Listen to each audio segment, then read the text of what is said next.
Alright, good day. My name's Rue. I'm a full-time gigging, touring, whatever guitarist here in Nashville. I do a bit of everything and I'm really stoked to do it. And I wanted to quickly today talk about something that I've noticed is lacking in a lot of musicians, just in general, and is something that really separates the kind of cats up at the top from perhaps the cats trying to get to the top, right?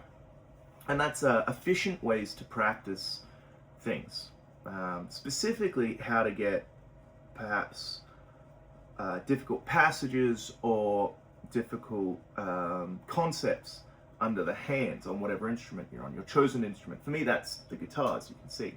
So I want to talk about a couple methods, and really it's all the same thing, but I'll give the concept and then I'll break that down into a couple of examples. How about that?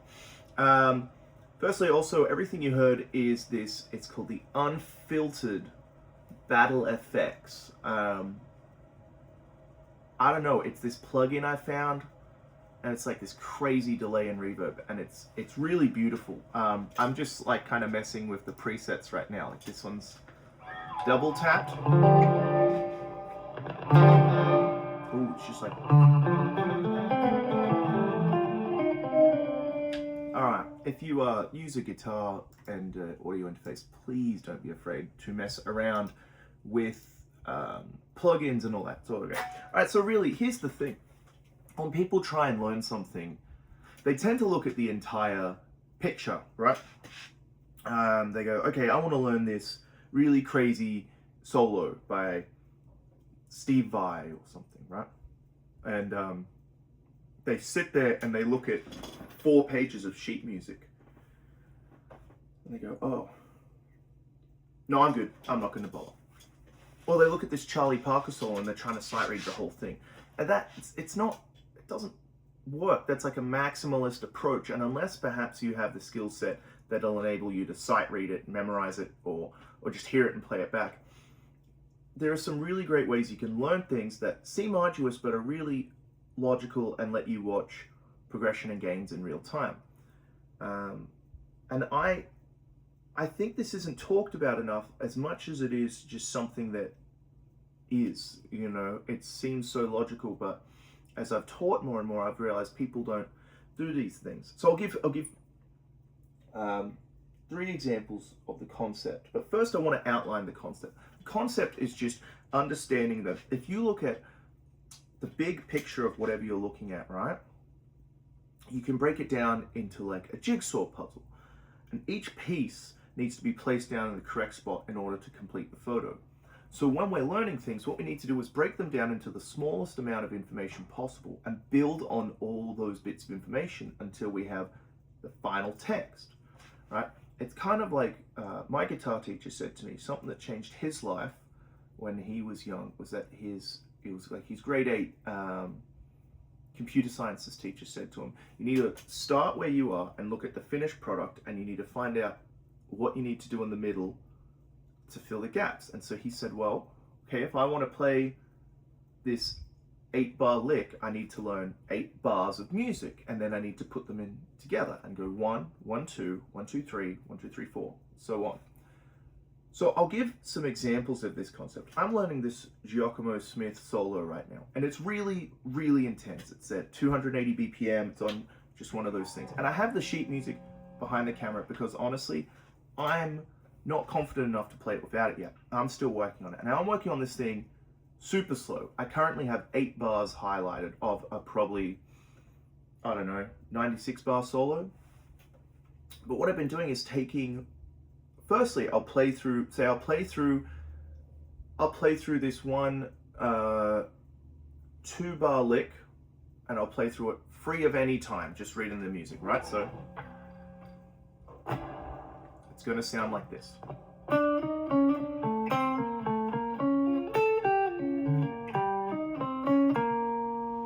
Doesn't sound like much. Then eventually I'll add a metronome.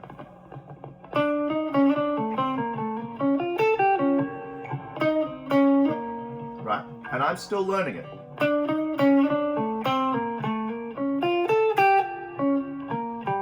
Now here's the thing. This is what people don't do. I've just found a snag in my playing. This lick.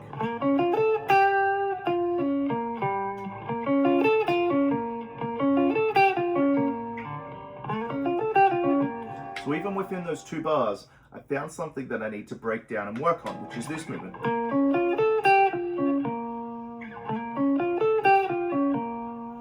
So what I'm going to do is take that tiny thing and I'm going to practice it free of any time, devoid of any time, focusing on my technique. And I find why I'm struggling with it. Well, it's really hard for me to do consecutive upstrokes.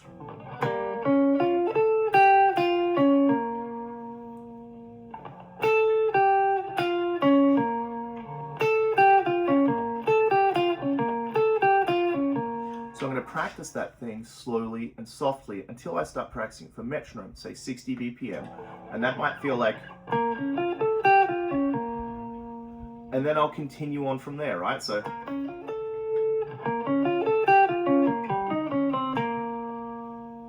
until I get this small thing settled and squared away, and then I can move on to the next thing. And the next thing is this.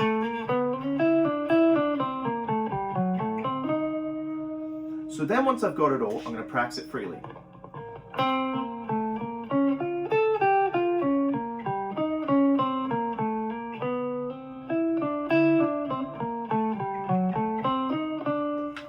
And I'll keep doing that until I can get it going with a metronome, and I'm going to work on this small phrase until I can speed it up to a comfortable speed, and just continually add on phrases and add on phrases. Now, I know it seems logical, but this is something a lot of people I know don't practice, which really surprises me. Another thing that happens is people say, you know, well, I know the major scale. And I'm always on about this, but they'll say, I know the major scale. All right.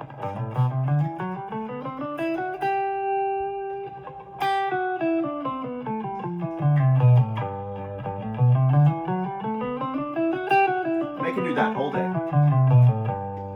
But they don't break it down into smaller patterns.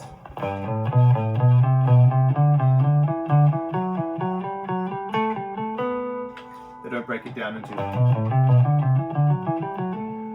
They don't bother playing anything like that. What we can do is if we say, well, I want to know the major scale better, we can find every single variation of playing it, which is an overwhelming and honestly, I think infinite probably amounts, because you can continually add a separating point that'll make you have to play further. But what we can do is we can find some logical things like, hey, I want to be able to play all the triads of the major scale vertically.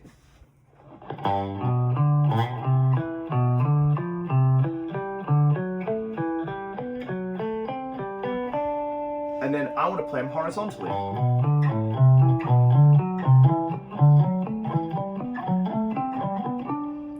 And you take those small things and you practice them inside and out, right? You practice them inside and out until you've really got a grip on them, and then you start combining them.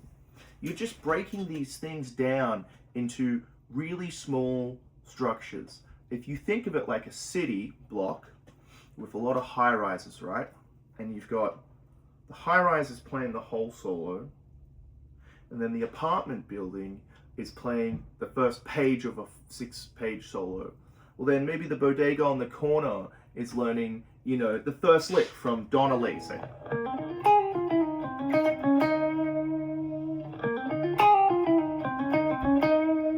Which doesn't seem like much, but it's a great start. You've already started the thing, so why not go and finish it? Now, the third thing I'm going to say is that when we practice like this, what we're allowing ourselves to do is gain muscle memory and to gain a further insight into how we want to think about the guitar. If we break things down to their most minute point, say you want to practice sweep picking, right? Now, I'm not a good sweep picker by any means. In fact, as you've seen earlier, I'm quite poor in that mechanic. But what I can do is I can take this concept right now, something I'm not good at, and I can work on it. I'm going to show you a logical way that I would work on it in real time something that I don't know and I don't know how to do very well. I can take a basic sweep pattern that I understand in G major.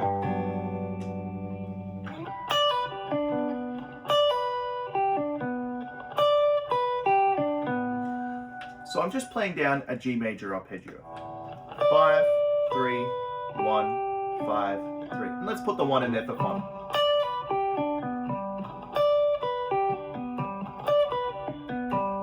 Right? And I'm not playing it too well, but what I can do is two separate, well, actually more, but two main things that I'm going to break it down into that are going to allow me to practice it better. Firstly, I want to make sure every note is even and clear. That's a personal goal of mine, and that's something I really like to hear in a play. So, first I'm just going to focus on getting the notes clear. Doesn't matter about the picking right now, but...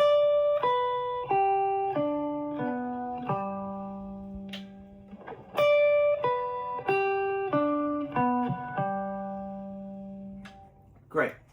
So I'm going to focus on that, and then I'm like, well, maybe I want them to sound a bit rounder and a bit more full. That's not it, but this might be it. There it is.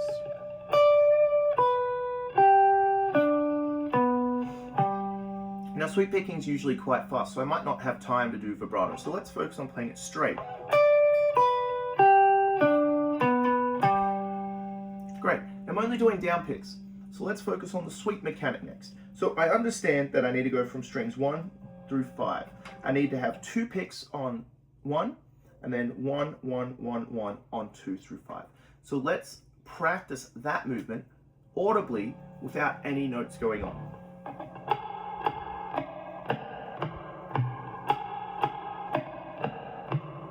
Now I notice each time I do it, my hand is bouncing away. I don't want that.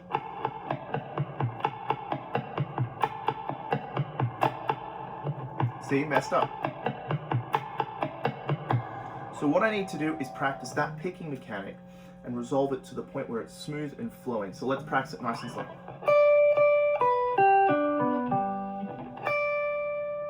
So I need to go down, up, up, up, up, up.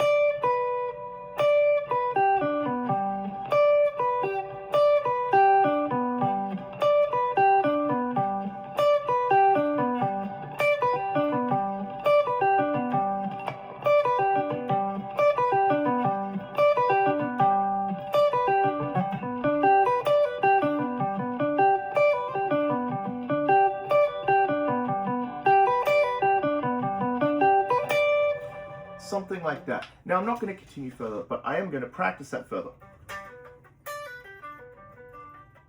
Now it needs a lot of work. Never tried that before, but it's just an example of how I would take something like that and break something down to these two small parts that allow me to practice it.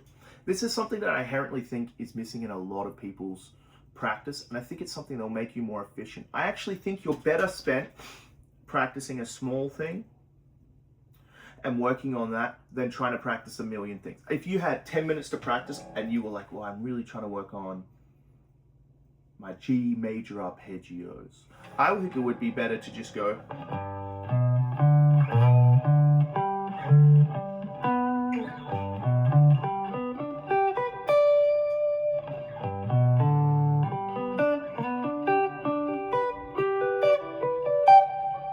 Then trying to focus on, okay, I've got to do this and this and this and this and this. I've got to practice my scales and arpeggios. I've got to do this. Finding something small to work on will allow you as well to find your own voice on the instrument, because you work on these small things that become your thing. Now, I don't know what my thing is, but as I explore and learn music more, I'm slowly discovering things that are my thing, right? Now, I'm going to leave with that. I'm going to play off. I'm just going to go to the next preset on this plugin. I'm having a lot of fun. I'm going to go a couple of it because it was a dynamic one. This is called the Echo Strangler.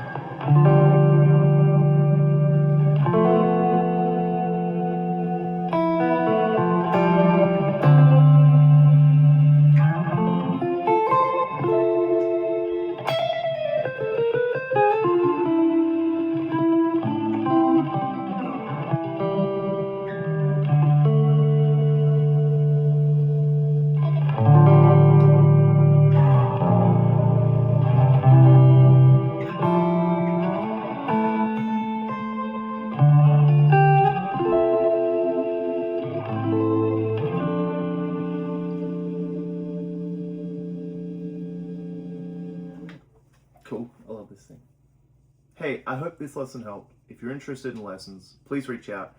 If you're interested in more videos, please let me know. I'd love to.